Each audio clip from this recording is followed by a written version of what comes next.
Morning everyone. आज की class में जो हम लोगों को डिस्कशन करना है वो ब्रेन के बारे में। इससे पहले भी हम लोग डिस्कशन कर रहे थे ब्रेन के बारे में। उससे पहले थोड़ा सा हम लोग बात कर लेते हैं कि जैसे कि आप लोग देख रहे हो कि ये आप लोगों का स्कूल अभी भी आगे, हमें जहाँ तक उम्मीद है कि अभी बिल्कुल भी स्कूल आपका ओपन नहीं होगा, है ना। शायद अभी 15 फरवरी तक नोटिफिकेशन आ गया है कि 15 फरवरी तक आपका स्कूल क्लोज रहेगा। तो उस अकॉर्डिंग अगर हम लोग बात करते हैं कि 15 फरवरी तक आपका स्कूल क्लोज रहेगा तो आपका प्रिपरेशन जो होगा वो ऑनलाइन प्लेटफॉर्म पे ही ऐसे ही चलता रहेगा। तो आप देखिए, मैंने आपको पहले भी बहुत सारे पॉइंट्स मैंने आपसे बोला कि जो आप लोगों ने 10th में अपना लॉस किया, 9th लॉस किया, सही से आपने प्रिपरेशन नहीं किया, तो 11th में आप अपने प्रिपरेशन को इस तरीके से मत बिगाड़िए। ठीक है, क्लासेस आपको ऑनलाइन दी जा रही है। मैं आपके लिए स्पेशलिस्ट यूट्यूब पे आपकी क्लासेस ले रही हूँ। ठीक है, मैं इसलिए ले रही हूँ कि ताकि मैं पहले भी यूट्यूब पे हमारी जो एसएससी वगैरह की क्लासेस चलती थी, ठीक है, तो मैं चाहती हूँ कि आप लोग भी अपनी क्लासेस ऐसे ही करिए जिससे कि आपको अच्छे से समझ में आए। ठीक है, जिस तरीके से व्हाट्सएप पे वॉइस रिकॉर्डर भेजा जा रहा है, शायद आपको बायो तो बिल्कुल वहां पे समझ में ना आए, तो इसलिए मैं आपको आपके लिए स्पेशलिस्ट मेहनत करके आपके लिए वीडियो बनाती हूँ। तो आप वीडियो को जरूर देखा करिए, समझा करिए, जहां आपको नहीं समझ में आता क्वेश्चन किया करिए। ठीक है, देखिए अगर आपके टीचर्स इतनी मेहनत कर रहे हैं तो आपको भी अपने लिए मेहनत करना चाहिए। बाकी चलिए हम लोग बात करते हैं। आज की क्लास में हम लोग जो बात करेंगे ब्रेन के बारे में। मैंने आपको ब्रेन के बारे में बहुत सारे पॉइंट्स बता दिए थे। ब्रेन के बारे में मैंने आपको सारी चीजें बता दी थी। इसकी स्टडी कहाँ पे करते हैं, तो न्यूरोलॉजी में। ठीक है, अच्छा, उसके अकॉर्डिंग अगर बात करते हैं कि ब्रेन के बारे में मैंने आपको बताया था कि ब्रेन आपका क्या होता है, 3 पार्ट्स में डिवाइड होता है। कौन कौन सा पार्ट होता है इसका, तो एक भाई होता है फोर ब्रेन, ठीक है, एक होता है आपका मिड ब्रेन और एक होता है आपका हिड ब्रेन। ठीक है, तो इस तरीके से 3 पार्ट्स होते हैं इसके, 3 पार्ट्स होते हैं आपके ब्रेन के। उसके बाद मैंने आपको बताया था कि इसके भी आपके 2 होते हैं, 3 होते हैं, और इसके भी 3 आपका क्या होता है, 3 आपके होते हैं सब यूनिट होते हैं। ठीक है, तो सब यूनिट की बात करें तो फोर ब्रेन के 3 सब यूनिट होते हैं, हिंड ब्रेन के भी सब यूनिट होते हैं। ठीक है, अगर हम हिंड ब्रेन की बात करते हैं तो मैंने आपको एक बताया था कि एक होता है आपका पॉन्स वेरिलोई, ठीक है, और जो आपको अभी डिस्कशन करना है उसके बाद मैंने आपको बताया था एक आपका होता है क्या, मेडुला ऑब्लंगेटा। तो आपने मेडुला ऑब्लंगेटा के बारे में कल पढ़ लिया था। उसके बाद आपका एक बचा था, क्या वो बचा था, सेरेबेलम। ठीक है, तो आपने सेरेबेलम के बारे में भी डिस्कशन कर लिया था। ठीक है, अच्छा, तो ये आपका कंप्लीट हो गया था मेडुला ऑब्लंगेटा। ठीक है, और आपका हो गया था भाई क्या, सेरेबेलम। तो ये मैंने आपको सेरेबेलम वाला पार्ट पढ़ा दिया था। ठीक है, तो ये आपको ये 2 आपको बता दिया गया था, सेरेबेलम और मेडुला ऑब्लंगेटा। ठीक है, अब हम लोग को जो डिस्कशन करना है वो पॉन्स वेरिलोई डिस्कशन करना है। उसके बाद आपका हाइंड ब्रेन कंप्लीट हो जाएगा। उसके बाद हम लोग आएंगे मिड ब्रेन पर, फिर फोर ब्रेन के पार्ट को हम लोग डिस्कशन करेंगे। ठीक है, इतना मैंने आपको बताया था नेक्स्ट डे। ठीक है, चलिए अब अगर हम बात करते हैं किसके बारे में, पॉन्स वेरिलोई के बारे में। तो जब पॉन्स वेरिलोई के बारे में हम लोग डिस्कशन करेंगे तो सबसे पहले मैं आपको बता दूं कि पॉन्स वेरिलोई ब्रेन का जो आपका हिंड ब्रेन का पार्ट होता है, ठीक है, हिंड ब्रेन का आपका सब यूनिट होता है, सब पार्ट होता है। इसका फंक्शन क्या होता है भाई, ये जैसे कि फॉर एग्जांपल आपके बॉडी में न्यूरॉन्स ने कोई एसएमएस लाया, आपके बॉडी में न्यूरॉन्स ने कोई एसएमएस लाया, और ठीक है, बात समझिएगा, न्यूरॉन्स ने कोई एसएमएस लाया हमारी बॉडी, ठीक है, हमारे बॉडी तक पहुंचाया। अब उसने कहां पहुंचाया, पॉन्स वेरिलोई को। ठीक है, तो पॉन्स वेरिलोई डिसाइड करता है कि जो एसएमएस आया है उसे किस पार्ट में पहुंचाएंगे, ब्रेन के किस पार्ट में पहुंचाएंगे। तो डिसाइड करने का काम कौन करता है, पॉन्स वेरिलोई। कहने का मतलब है कि पॉन्स वेरिलोई जो आपका होता है ये डिसाइड करता है कि आपका ये जो न्यूरॉन एसएमएस लेकर आया है हमारे पास, ये हम एसएमएस मतलब कि न्यूरॉन्स का एसएमएस जो आया वो ब्रेन के किस पार्ट में पहुंचाएंगे। तो ये काम कौन करता है, पॉन्स वेरिलोई करता है। ये डिसीजन लेता है, ये डिसीजन लेता है कि हमें किस क्लास में भेजना है, ये डिसीजन लेता है कि हमें किस क्लास में कौन सा सब्जेक्ट पढ़ाना है। ठीक है, तो डिसीजन लेने का काम कौन करता है, पॉन्स वेरिलोई करता है। ठीक है, अब जैसे आपने कोई सेंसरी ऑर्गन्स में किसी चीज को देखा, सेंसरी ऑर्गन ले लो, आई से आपने किसी को देखा। ठीक है, आई से आपने किसी चीज को देखा, तो आई से देखा, तो ये देखने के बाद जो भी आपकी आई ने इमेज को देखा, किसी को भी देखा, कुछ भी देखा, तो इसने न्यूरॉन्स आया और न्यूरॉन्स ने एसएमएस लेकर किसके पास पहुंचा दिया, पॉन्स वेरिलोई के पास पहुंचा दिया। अब ये डिसीजन लेगा कि ये पॉन्स जो एसएमएस आया है उसे हमें किसके पास भेजना है, तो यहाँ पे भेज दिया कि भाई जाओ तुम मिड ब्रेन के पास, है ना, जाओ तुम मिड ब्रेन के पास जाओ, तुम्हारा काम मिड ब्रेन से होगा। अभी आप मिड ब्रेन पढ़ोगे तो समझ में आएगा कि मैंने मिड ब्रेन क्यों यहाँ पे लिखा है, ठीक है। क्यों पॉन्स वैरेलोई आई की चीजों को, देखने वाली चीजों को मिड ब्रेन के पास भेजा, क्यों भेजा, ये अभी आपको मिड ब्रेन में समझ में आएगा, ठीक है। तो आपको इतना याद रखना है कि पॉन्स वैरेलोई क्या करता है, डिसीजन लेने का काम करता है, समझ में आया।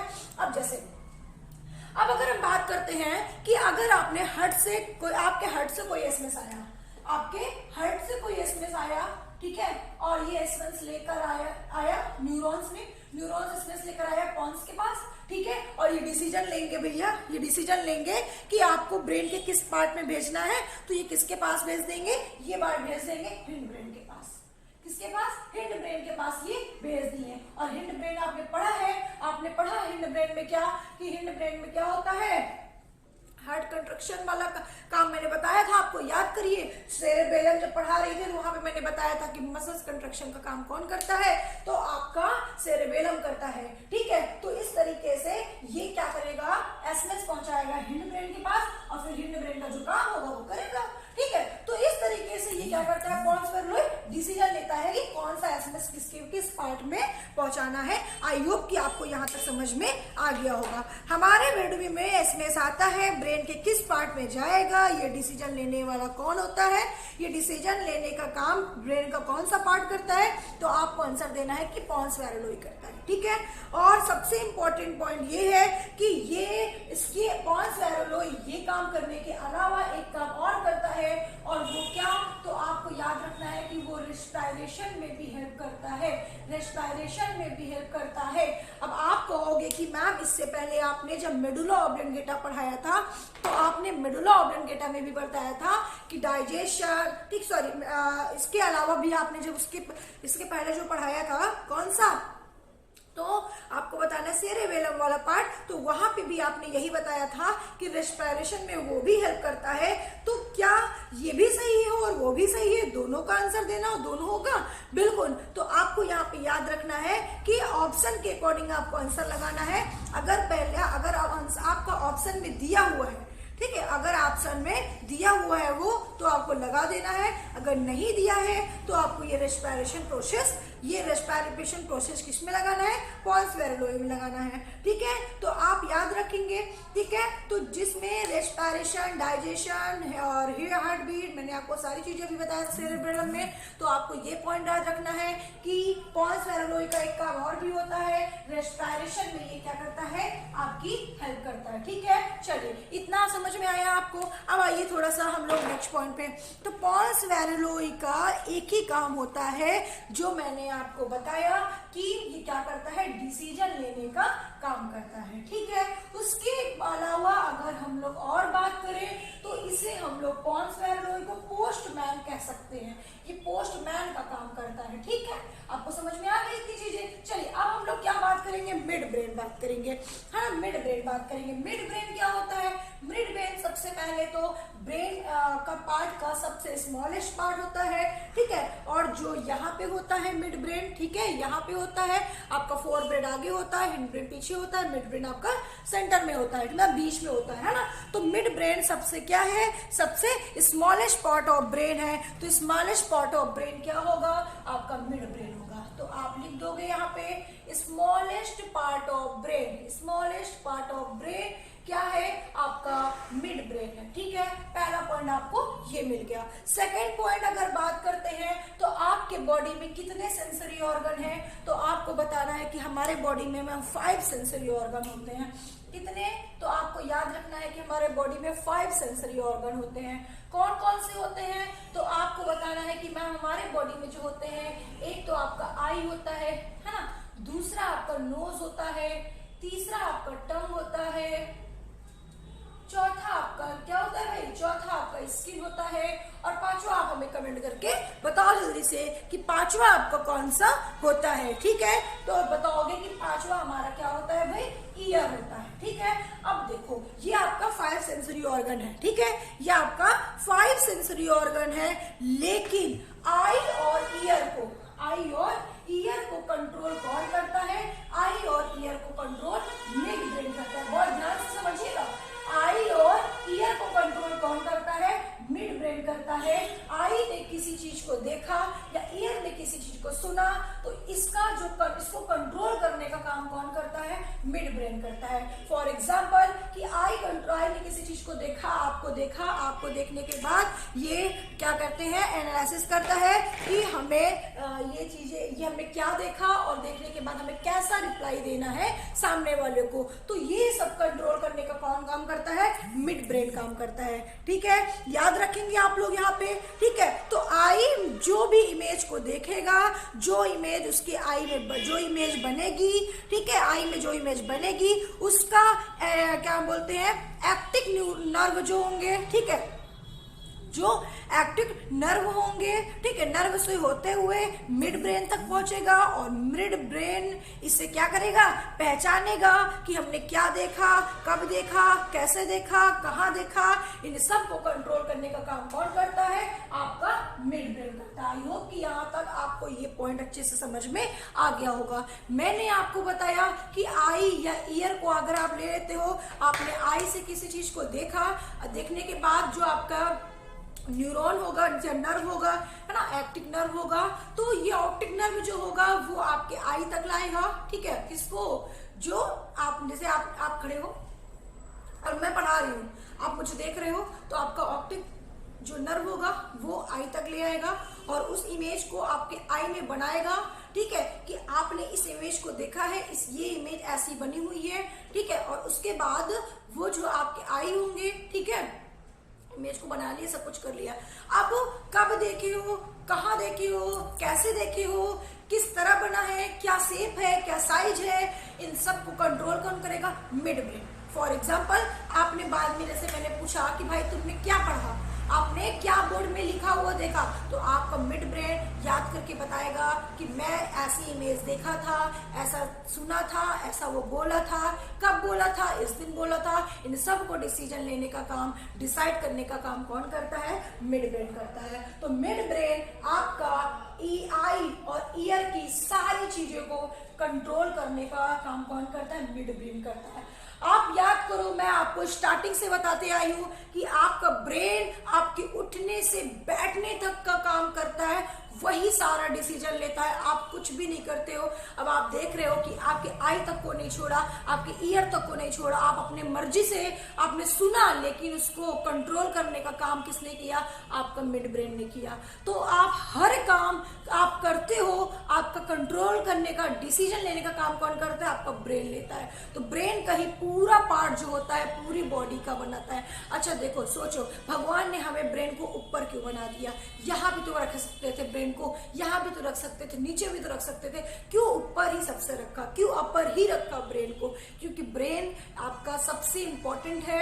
ठीक है, आपके लिए इंपॉर्टेंट ही नहीं, आप देख रहे हो कि ब्रेन ही है जो पूरी बॉडी को कंट्रोल करता है, ब्रेन ही है जो पूरी बॉडी को कंट्रोल करता है। इसीलिए ब्रेन को ऊपर रखा गया है और इसीलिए ब्रेन को इतना इंपॉर्टेंस देते हैं। इंपॉर्टेंस क्या भाई? पूरी चीजें हमारी ब्रेन में तो है। अगर हमारे से ब्रेन निकाल दो तो क्या हमारे पास कुछ बचेगा? न सोचने, न समझने, न लिखने, न पढ़ने, न भूख लगने, न रोने, न सोने, सब तो काम कंट्रोल ब्रेन ही करता है। तो आप देख रहे हो कि कितना इंपॉर्टेंस है आपका ब्रेन का, और ये आपके लिए बहुत ही ज्यादा हेल्पफुल है। अभी आप देखोगे, आपको जो सपने आते हैं वो भी ब्रेन का ही काम है। अब आप देखते जाओ कौन सा पार्ट होता है ब्रेन का जो ये काम करता है। ठीक है, अभी आपको मैंने क्या बताया कि आई और ईयर को कंट्रोल करने का काम कौन करता है? भाई आपका मिड ब्रेन करता है। ठीक है, यहाँ तक आपको समझ में आया। अब देखो, एक क्या होता है? Visual power. विजुअल पावर का मतलब होता है देखने का क्षमता, है ना। आपकी विजुअल पावर को आपको याद रखना है कि आपकी जो विजुअल पावर होती है उनको भी कंट्रोल कौन करता है? उनको कंट्रोल आपका मिड ब्रेन करता है। ठीक है, अच्छा, उसके अलावा अगर हम बात करें तो आपकी ऑडिटरी पावर को कौन कंट्रोल करता है? तो आपको बताना है कि हमारा ब्रेन करता है। मतलब कि सुनने की क्षमता और देखने की क्षमता को कंट्रोल करने का काम कौन करता है? तो आपका मिड ब्रेन का काम होता है। ठीक है, यहाँ तक आपको समझ में आया। ठीक है, उसके बाद देखिए क्या होता है, अभी आपने 5th ऑर्गन ही पढ़ा है केवल, अभी आपको एक ऑर्गन और पढ़ लेने हैं जिसको हम लोग 6th ऑर्गन कहते हैं, जिसको हम लोग 6th ऑर्गन कहते हैं। और ये 6 ऑर्गन कौन से होते हैं, तो जो हम फील करते हैं और वो बाद में चीज हो जाती है उसे हम लोग 6 ऑर्गन कहते हैं। फॉर एग्जाम्पल, जैसे हमने अभी एग्जाम दिया तो हमने एक फील किया कि हम इस एग्जाम में पास हो जाएंगे, इस एग्जाम में हम पास हो जाएंगे, हम फर्स्ट आ जाएंगे, और हमने जो फील किया वो चीजें अगर हो गई तो इसे कहते हैं 6 ऑर्गन। समझ रहे हो क्या बोल रही हूँ? ठीक है, जो आपने फील किया, जो आपने अपने आप से बताया और वो आपके लाइफ में हो गया तो उसे कहते हैं 6 ऑर्गन, है ना। जैसे देखिए बहुत सारे लोगों का 6 ऑर्गन बहुत अच्छा होता है, जैसे मेरा बहुत अच्छा होता है। मैं जैसे मुझे पता होता है कि मुझे सर्दी होने वाली है और वो हो गई तो समझ लो ये आपका 6 ऑर्गन है। ठीक है, तो इसे हम लोग कहते हैं 6 ऑर्गन है। क्वेश्चन पूछा जाता है कि फील करने या फील करने के बाद जो प्रोसेस हो जाए उससे कौन सा ऑर्गन कहते हैं, तो आपको बताना है उसे 6 ऑर्गन कहते हैं। ठीक है, अच्छा याद रखेंगे आप लोग ये चीजें। और इसे भी कंट्रोल कौन करता है, इसे भी कंट्रोल आपका मिड ब्रेन करता है। तो भाई आप लोग जल्दी बताओ किसका किसका 6 ऑर्गन बहुत ही ज्यादा पावरफुल है, जो सोचता है वो हो जाता है। ठीक है, चलो तो ये आप लोग जल्दी से बता दीजिएगा भाई। ठीक है, आपको समझ में आ गया है? देखो बहुत ज्यादा आपको मतलब बहुत हार्ड नहीं है। लोग इतना ज्यादा परेशान होते हैं कि मैम ब्रेन हमारा बहुत टफ है, इसको कैसे समझे। सबसे इजी है आपका ब्रेन समझना। ब्रेन का स्ट्रक्चर याद करो। ठीक है, ब्रेन का स्ट्रक्चर मैंने आपको बताया कहाँ कहाँ पे प्रेजेंट होते हैं। उसके बाद स्ट्रक्चर को याद करने के साथ साथ आपको क्या करना है, एक चीज का फंक्शन याद करना है।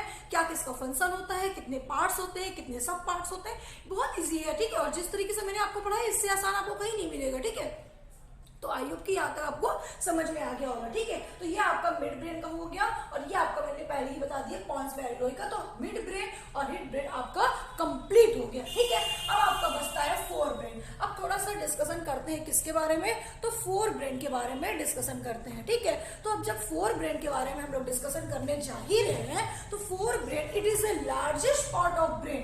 ठीक है, it is a largest part of brain. आपको पता है कि it is a largest part of brain, है ना। आपका सबसे लार्जेस्ट पार्ट कौन सा है, आपका 4 ब्रेन। ठीक है, ब्रेन का सबसे लार्जेस्ट पार्ट 4 ब्रेन होता है। ठीक है, उसके बाद देखिए जो आपका 4 ब्रेन होता है उसको 3 पार्ट्स में हम लोगों ने डिवाइड किया था। एक आपका कौन था, तो आपको एक याद रखना है कि एक आपका थैलेमस था। ठीक है, एक आपका थैलेमस था। सेकेंड आपका क्या था, हाइपोथैलेमस था। ठीक है, आपका हाइपोथैलेमस था। और थर्ड आपका क्या था भाई, थर्ड आपका था सेरेब्रम। ठीक है, सेरेबेलम आपने पढ़ लिया है, अब आपको पढ़ना है सेरेब्रम, हाइपोथैलेमस और थैलेमस। ठीक है, याद रखेंगे आप लोग। अब देखो ये जो आपका थैलेमस होता है, ये जो आपका थैलेमस होता है, अगर थैलेमस की बात करें तो आपने देखा कि आपके यहाँ पे 5-6 ऑर्गन्स है ना। 5 आपका सेंसरी ऑर्गन है। तो यहाँ आई और ईयर को तो कंट्रोल मिड ब्रेन करता है। अब आपके पास बचा क्या, टंग, नोज, स्किन। ठीक है, टंग, नोज, स्किन। तो आपको याद रखना है कि भैया आपका जो, सॉरी मैं टंग की स्पेलिंग यहाँ पे गलत दी है। ठीक है, TOU। ठीक है, चलिए अब देखो TOUNGO। ठीक है, तो टंग की बात करें और स्किन की बात करें और थर्ड नंबर आपका मैम बचा है नोज की बात करें, तो इन तीनों को कंट्रोल कौन करता है, आपका थैलेमस करता है। यहाँ पे आपने पढ़ा कि आई और ईयर को कंट्रोल आपका कौन करता है, मिड ब्रेन करता है। वैसे ही आपका जो थैलेमस वाला पार्ट होता है, ठीक है, 4 ब्रेन का, वो टंग, स्किन और नोज को क्या करता है भाई, कंट्रोल करने का काम करता है। ठीक है, अच्छा उसके बाद देखो स्किन का कैसा होता है। जैसे स्किन का मतलब यहाँ पे जैसे आपने, ठीक है, जैसे कि आपके बॉडी में कोई पेन हुआ, ठीक है, जैसे आपके बॉडी में कोई पेन हुआ, ठीक है, या आपके बॉडी में कोई क्या हुआ, कोल्ड हुआ, ठीक है, या हीट हुआ, जैसे कि आपकी बॉडी गर्म हो रही है, हीट हो रही है, तो आपने ये फील किया, तो इसको कंट्रोल करने का काम कौन करता है, आपका थैलेमस करता है। ठीक है, उसके बाद अगर बात करते हैं किसके बारे में, अगर बात करते हैं कि हम कोल्ड के बारे में, आपको बहुत ठंड लग रही है,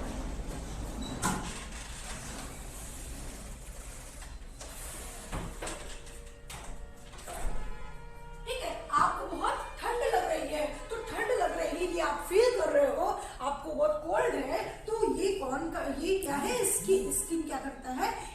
कंट्रोल करने का काम कौन करता है? थैलेमस करते हैं, ठीक है। उसके अलावा अगर बात करते हैं अगर पेन की, आपको किसी तरह का पेन हो रहा है तो इसको भी कंट्रोल करने का काम कौन करता है? आपका थैलेमस करता है, ठीक है। तो बाहर से, और हाँ एक चीज और याद रखिएगा कि एक्सटर्नल, ठीक है, एक्सटर्नल बॉडी टेम्परेचर, ठीक है, समझ लो, जो एक्सटर्नल होंगे उसे ही कंट्रोल करता है, इंटरनल को कंट्रोल नहीं कर सकता। ये इंटरनल पार्ट को कंट्रोल नहीं, इंटरनल पार्ट को, ये इंटरनल का पेन आपको ये फील नहीं करता, ये केवल एक्सटर्नल वाली चीजों को क्या करता है? ये फील करता है, इंटरनल वाले पे मत जाना। अब यहाँ पे देखो, अगर बात करते हैं किसकी? स्किन की, तो स्किन में मैंने बताया आपको किस तरीके से होता है, ठीक है। उसके बाद एक्सटर्नल पार्ट मैंने बताया कि ये आपका एक्सटर्नल बॉडी टेम्परेचर, ठीक है, एक्सटर्नल बॉडी टेम्परेचर को भी क्या करता है भाई? कंप्लीट, ये क्या करता है? ये आपका कंट्रोल करता है, ठीक है। एक्सटर्नल बॉडी टेम्परेचर को भी क्या करता है? ये आपको कंट्रोल करता है। क्या होगा? टेम्परेचर, ठीक है। तो यह क्या करता है? एक्सटर्नल बॉडी टेम्परेचर को भी क्या करता है भाई? कंट्रोल करने का काम करता है। मैंने स्पेलिंग गलत दे दिया क्या? लिखा क्या है? टेम्परेचर लिखा ना,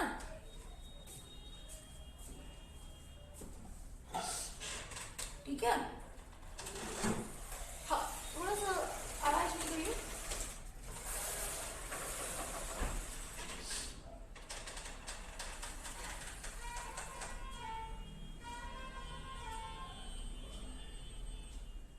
ठीक है, आपको याद रखना है। अच्छा, तो एक्सटर्नल बॉडी टेम्परेचर को भी क्या करता है? आपका ये थैलेमस कंट्रोल करने का काम करता है, ठीक है। तो ये आपको याद रखना है, जब आप अल्कोहल ज्यादा ले लेते हो तो आपका थैलेमस, सेरेब्रम दोनों क्या हो जाता है?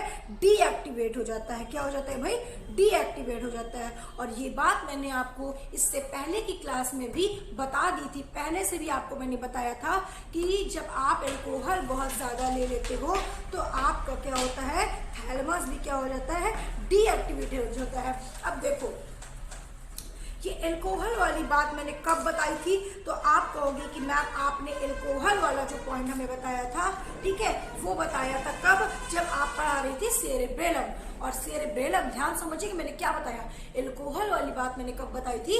आपको सेरेब्रेलम वाला जब पार्ट पढ़ा रही थी तो वहां पे मैंने आपको बताया था कि सेरेब्रेलम में क्या होता है कि जब अल्कोहल आप ज्यादा ले लेते हो तो आपका सेरेब्रेलम क्या होता है? डीएक्टिवेट हो जाता है। तो आपका सेरेब्रम काम करना बंद कर देता है वहां पे, तो आपकी बॉडी बैलेंसिंग खराब हो जाती है। जब आपने भाई शराब को पी रखी है, ड्रिंक कर रखी है, तो आपकी बॉडी बैलेंसिंग खराब हो जाती है, आप सही से चल नहीं पाते हो, आप गिरने पड़ने लगते हो, ठीक है, और कहीं कहाँ पे गिर जाते हो कुछ अता पता आपको नहीं रहता। तो मैंने आपको बताया था कि सेरेब्रेलम का फंक्शन क्या होता है? ये आपको क्या करता है? बॉडी बैलेंसिंग बनाए रखता है। तो इसके पहले तो बॉडी बैलेंसिंग खराब हो गई। सेकंड पॉइंट मैंने आपको बताया था यहाँ पे कि जो सेरेब्रेलम होता है, ठीक है, बॉडी बैलेंसिंग के अलावा ये मसल्स कंट्रक्शन को भी क्या करता है? आपका कंट्रोल करता है। तो मसल्स कंट्रक्शन भी इसका सही से काम करना बंद कर देता है, ठीक है। तो इससे और ज्यादा प्रॉब्लम होने लगती है। लेकिन यहाँ पे हमने मसल्स कंट्रक्शन को साइड पर रख दो। अब एक आप पॉइंट समझिएगा, मैंने सिर्फ यहाँ पे अल्कोहल की बात की है।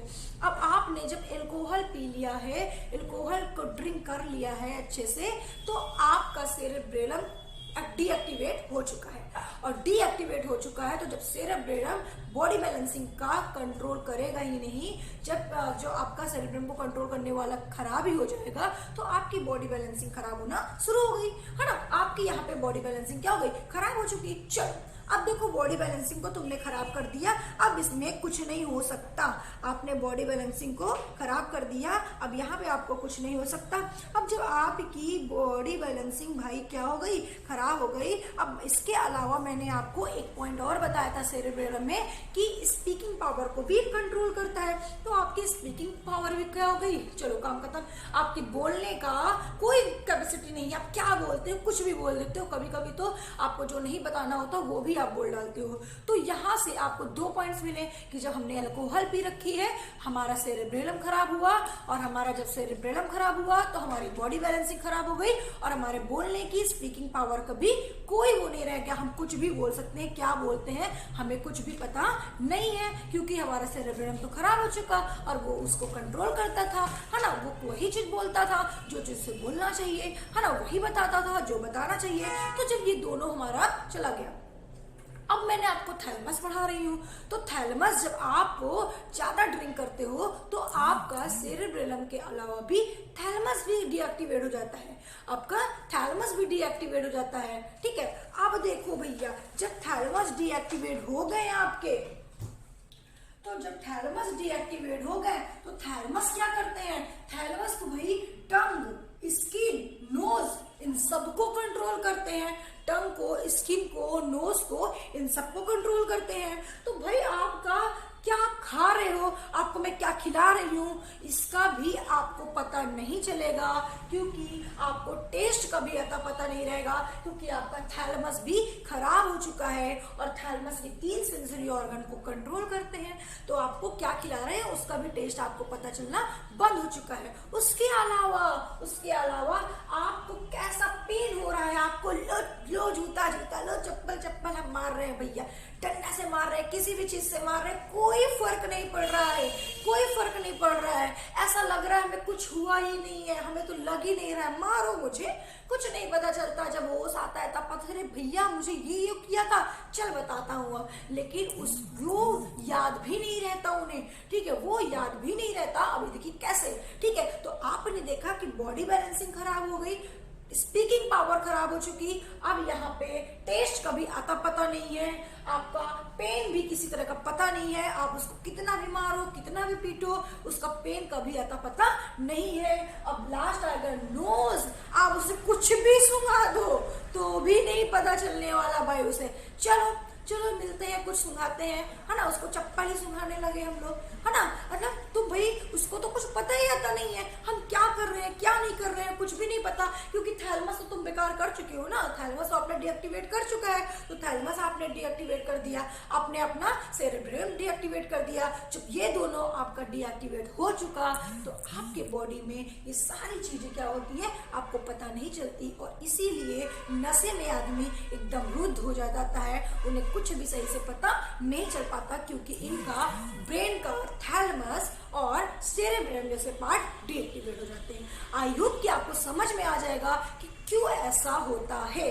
तो ज्यादा आपको ड्रिंक नहीं करना चाहिए, और अगर आप करते हो या कोई करता है तो उसे समझाना चाहिए। और इसीलिए ड्रिंक करने के समय हमें क्या बोलते हैं भाई, गाड़ी चलाने के लिए, ड्राइव करने के लिए मना कर दिया जाता है, डोंट ड्रिंक एंड ड्राइव, है ना, डोंट ड्रिंक एंड ड्राइव। इसीलिए हमें क्या करते हैं भाई कि ड्रिंक करके ड्राइव करने के लिए साफ साफ मना कर दिया जाता है। ठीक है, चलो, तो आपको आई होप कि थैलेमस भी आपको बहुत ही अच्छे से समझ में आ गया होगा। ठीक है, तो ये आपका हुआ भाई थैलेमस, ये आपका हुआ थैलेमस। थैलेमस का बस इतना ही फंक्शन होता है। अब आ जाते हैं हम लोग हाइपोथैलेमस पे। अब अगर हाइपोथैलेमस की बात करते हैं तो हाइपोथैलेमस तो बहुत सारा काम करता है भाई, बहुत ही इंपॉर्टेंट है, बहुत सारा काम करता है। चलो देखते हैं आपका हाइपोथैलेमस क्या क्या करता है। ठीक है, अब देखो, अब अगर हम बात करेंगे हाइपोथैलेमस के बारे में तो इसको हम रफ कर दें, आप लोग इसको आप रफ कर दिया जाए या फिर यहाँ लिख दिया जाए। ठीक है, चलो यहाँ लिख दे रहे हैं हम। हाइपोथैलेमस, आपको भूख लग रही है, आपको भूख लग रही है, क्यों भाई, हाँ मैम भूख तो बड़ी तेज लग रही है हमको, आपको भूख लग रही है। ठीक है, पहला पॉइंट, आपको भूख लगता है तो भी ये हाइपोथैलेमस कंट्रोल करता है, ये हाइपोथैलेमस इन सबको कंट्रोल करता है। आपको प्यास लग रही है, अरे बाप रे बहुत ज्यादा, है ना, आपको प्यास लग रही है, आपको सोना आ रहा है, जब आपका हाइपोथैलेमस कहेगा तभी आपको नींद आएगी।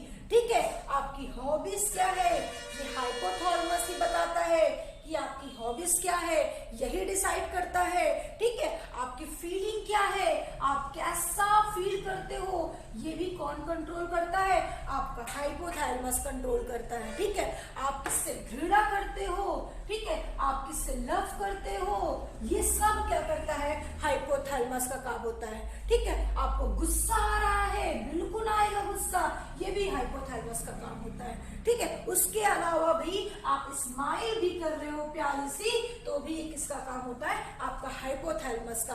तो भूख नहीं नहीं लग रही है, प्यास नहीं लग रही है, नींद नहीं आ रहा है, क्या करे भाई, हमारा दिल टूट गया है। तो हमारा दिल नहीं टूटा है, आपका हाइपोथैलेमस डीएक्टिवेट हो गया है, आपका थैलेमस डीएक्टिवेट हो गया है, ठीक है। तो ऐसा नहीं होता है कि लोग कहते हैं कि प्यार में दिल टूट गया है, भूख नहीं लगी हमें, प्यास नहीं लगी, ऐसा कुछ भी नहीं होता। दिल नहीं टूट गया, आपका हाइपोथैलेमस टूट गया, ठीक है। हमने आपको आपको गुस्सा दिला दिया तो आप बोलोगे कि भाई हमारा मैम हाइपोथैलेमस टूट गया, है ना। आपने हमारा हाइपोथैलेमस तोड़ दिया, आपने हमारा दिल नहीं तोड़ा। अगर मैं आपका दिल तोड़ दूंगी तो भाई आप हमेशा के लिए ऊपर चले जाओगे, ठीक है। तो मैंने आपका दिल नहीं तोड़ा, है ना, तो ये कभी नहीं कहोगे आप लोग, ठीक है। तो चलो, आपको समझ में आ गया, ठीक है। लोग बहुत बड़ी बड़ी बातें करते हैं, है ना, कि मैं खाना नहीं खाऊंगा। अरे आपके हाथ में कुछ भी नहीं है भाई कि आप खाना नहीं खाओगे, आप पानी नहीं पियोगे, आपके हाथ में कुछ नहीं है। ये सारा कौन करता है? ये आपका हाइपोथैलेमस करता है, ठीक है। तो हाइपोथैलेमस आपका कंट्रोल करता है। आई होप कि अंडरस्टैंड, ठीक है। तो आपको समझ में आ गया होगा कि हाइपोथैलेमस का क्या क्या फंक्शन होता है, ठीक है। ये सारी चीजें समझ में आ गई। तो ये सब हाइपोथैलेमस का काम होता है, ये सारी चीजें हाइपोथैलेमस फील करते हैं, ठीक है। किससे हमें कैसा नेचर का बनाया, हमें सारी चीज, ये हम किस नेचर के हैं, हम क्या सोचते हैं, ठीक है। ये सब हाइपोथैलेमस का काम होता है।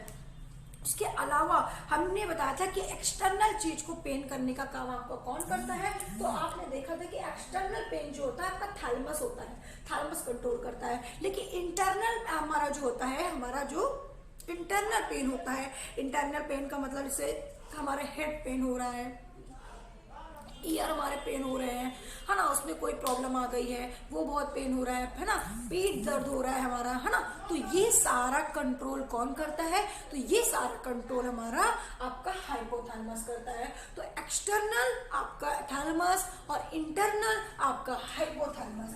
तो आपको याद रखना है कि आपका इंटरनल जो होता है वो आपका कौन करता है? हाइपोथैलेमस कंट्रोल करता है, ठीक है। कौन करता है? हाइपोथैलेमस कौन करता है ना। इंटरनल टेम्परेचर बॉडी को कंट्रोल आपका हाइपोथैलेमस कंट्रोल करता है। और आप सभी को बहुत ही अच्छे से मालूम है कि हाइपोथैलेमस जो होता है वो सुपर मास्टर ब्रेन होता है, ब्रेन का सुपर मास्टर होता है, सुपर मास्टर क्यों कहते हैं? और आपको तो बहुत ही अच्छी बात मालूम है कि एक सुपर मास्टर होते हैं तो एक मास्टर भी होते हैं, सुपर मास्टर, हाँ, मास्टर को कंट्रोल करते हैं, और मास्टर सारे किसको कंट्रोल करते हैं? सारे टीचर्स को कंट्रोल करते हैं, ठीक है। जैसे कि मैं आपको एग्जांपल देती हूँ, सुपर मास्टर आपका हाइपोथैलेमस है और मास्टर आपका पिट्यूटरी ग्लैंड है। तो ये हाइपोथैलेमस आपको समझ में आ रहा है, हाइपोथैलेमस जो होता है इसे सुपर मास्टर ग्लैंड के नाम से जानते हैं। ये सुपर मास्टर ग्लैंड होता है जो मास्टर ग्लैंड को क्या करता है? कंट्रोल करता है। और मास्टर ग्लैंड कौन से होते हैं? तो जिसे हम लोग प्यूस ग्लैंड या पिट्यूटरी ग्लैंड के नाम से जानते हैं। तो ये उनको कंट्रोल करने का काम करता है, ठीक है। और जो मास्टर ग्लैंड होता है वो सारी ग्लैंड जो होती है, एड्रिनल ग्लैंड, पैंक्रियास ग्लैंड, इन सबको कंट्रोल करने का काम कौन करती है? पिट्यूटरी ग्लैंड काम करती है। तो आपको यहाँ से 2 पॉइंट मिल गए। एक मास्टर ग्लैंड को, किस ग्लैंड को मास्टर ग्लैंड कहते हैं? पिट्यूटरी ग्लैंड को कहते हैं। और किस ग्लैंड को या ब्रेन का किस पार्ट को क्या बोलते हैं भाई? ब्रेन के किस पार्ट को हम लोग क्या बोलते हैं? सुपर मास्टर बोलते हैं। तो आपको बता देना है क्या? सुपर मास्टर आप लोग हाइपोथैलेमस को बोलते हो। आई होप कि अंडरस्टैंड। एंड इतनी सारी इंफॉर्मेशन आपको ब्रेन के बारे में मिली तो आप कोई भी गलत नहीं सोचेगा कि भाई हमारा दिल टूट रहा है, हमें भूख नहीं लग रही है, हमें प्यास नहीं लग रही, क्या क्या हो रहा है। ये सारा काम हमारा ब्रेन का होता है। और खासतौर पर हमारे हाइपोथैलेमस भैया, है ना, इनको संभाल के रखना। अगर आपका हाइपोथैलेमस डीएक्टिवेट हो गया तो ना आपको भूख लगने वाली है, ना आपको प्यास लगने वाली है, ना आप सोने वाले हो, ना रोने वाले हो, कुछ नहीं करोगे, ठीक है। चलो, तो ये इसीलिए ब्रेन अगर आपका खराब हो जाता है, ब्रेन में कोई प्रॉब्लम आ जाती है, ब्रेन आपका डीएक्टिवेट हो गया, अगर ब्रेन ही आपका डीएक्टिवेट हो गया, ब्रेन ही आपका खराब हो गया, तो आप समझ लो बॉडी एकदम सी, इसीलिए लोग बोलते हैं वो कॉमा में चला गया। हाँ, क्या चला गया? वो कॉमा में चला गया, ठीक है। मतलब कि सॉरी, कॉमा में नहीं, ठीक है, कॉमा में तो ब्रेन काम करता है, ठीक है। मतलब अगर आपका ब्रेन आपका किसी तरीके से खराब हो जाता है, किसी तरीके से कोई प्रॉब्लम होती है आपके ब्रेन में, अगर आपका ब्रेन काम करना बंद कर देता है तो बॉडी का कोई मतलब नहीं होता, क्योंकि सारा कुछ कंट्रोल करने का काम कौन करता है? ब्रेन करता है। तो आप सीधी सी बात है कि ब्रेनलेस कह रहोगे, और ब्रेनलेस हम लोग सिर्फ उनको नहीं कहते जिनके पास दिमाग नहीं होती, उनको भी हम लोग ब्रेनलेस कह सकते हैं कि जिनके पास देखो, ब्रेनलेस सोचने समझने की क्षमता खत्म हो गई, और जब सोचने समझने की क्षमता ही खत्म हो जाएगी तो भाई हम सोच भी नहीं सकते ना कि हमें क्या खाना है, हम सोच भी नहीं सकते हमें कैसे रहना है, सोच भी नहीं सकते हमारी हम क्या कर रहे हैं, कुछ नहीं पता चलता ना। तो ब्रेन इज मोस्ट इम्पॉर्टेंट। आपको ब्रेनलेस नहीं बनना, तो अपने ब्रेन को संभाल के रखिए। मैंने सारा कुछ पढ़ा दिया है, और मुझे नहीं लग रहा है कि अब आपको कोई भी मतलब दिक्कत होने वाली है ब्रेन से रिलेटेड। ठीक है, कि आपका ब्रेन कैसा है, कैसा काम कर रहा है, सब मैंने आपको बता दिया है। और इससे बाहर से क्वेश्चन, इसके अलावा आपका कोई क्वेश्चन नहीं पूछेगा। अगर आपने इतनी अच्छी स्टडी कर ली है, इतनी इंफॉर्मेशन आपके पास है, तो आप अच्छे से लिख सकते हो। हाँ, अब मैं आपको बता दूं कि नीट वाले जो स्टूडेंट है उनके लिए भी मोस्ट इंपॉर्टेंट है। ठीक है, मैंने इसलिए डीप में पढ़ाया ताकि आप लोग भी अच्छे से अपनी क्लासेस को कंटिन्यू रखिए। ठीक है, और आपका एक पार्ट बचा है जिसको हम लोग बोलते हैं सेरेब्रम। ये हम लोग नेक्स्ट क्लास में पढ़ाएंगे, जो वेरी वेरी इंपॉर्टेंट है। अब सेरेब्रम का बहुत बड़ा पार्ट है, इसमें आप 4 लोब्स के बारे में पढ़ोगे। ठीक है, फिर हम आप लोग को स्टार्ट करेंगे आई के बारे में। आपने ब्रेन के बारे में पढ़ लिया, अब हम लोग आई के बारे में पढ़ेंगे, फिर नोज, फिर हम लोग ईयर के बारे में पढ़ेंगे। ठीक है, तो इतना टॉपिक आपके इस चैप्टर में है और आपको मैं आगे पढ़ाऊंगी। ठीक है, आज के लिए बस इतना ही, फिर मिलते हैं नेक्स्ट क्लास में नेक्स्ट वीडियो के साथ।